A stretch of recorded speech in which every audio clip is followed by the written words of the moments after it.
मैं सोनी के शहर गुजरात में रहने वाली लड़की, उस शहर में मोहब्बत कर बैठी जहां अनारकली को दीवार में जिंदा चुनवा दिया गया था। आज से 1 साल पहले फेसबुक पर मुझे लाहौर के रहने वाले लड़के से प्यार हो गया। हमारी कभी मुलाकात नहीं हुई थी, लेकिन हम एक दूसरे से बहुत प्यार करते थे। जॉब की वजह से काफी मसरूफ रहता था, तो मैं उसके फ्री होने का इंतजार करती थी।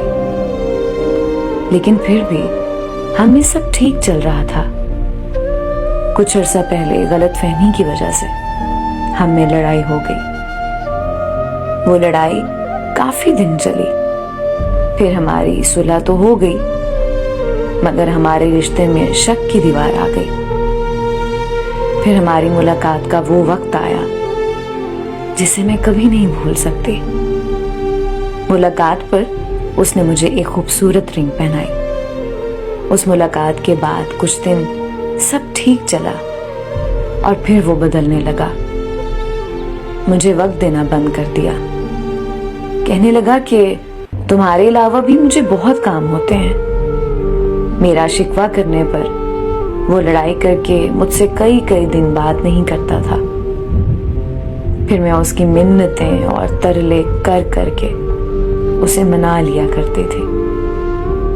और फिर एक वक्त ऐसा आ गया जब वो मेरे किरदार को गंदा बोलने लगा। शायद ऐसा बोलकर वो मुझसे जान छुड़वाना चाहता था, लेकिन मैंने उसके प्यार में पागल उससे अलग होने का सोच भी नहीं सकती थी।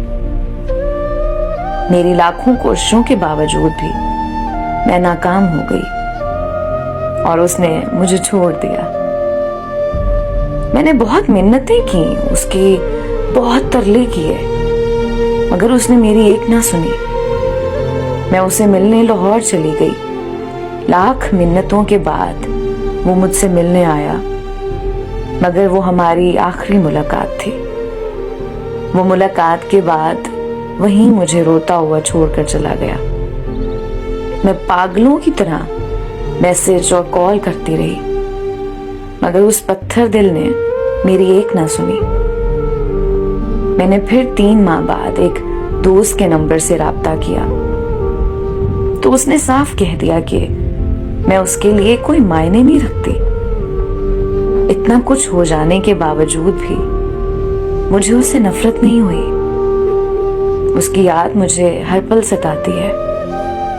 मैं सजदों में रो रो कर दुआएं करती हूँ कि किसी तरह वो मेरे दिलो दिमाग से निकल जाए।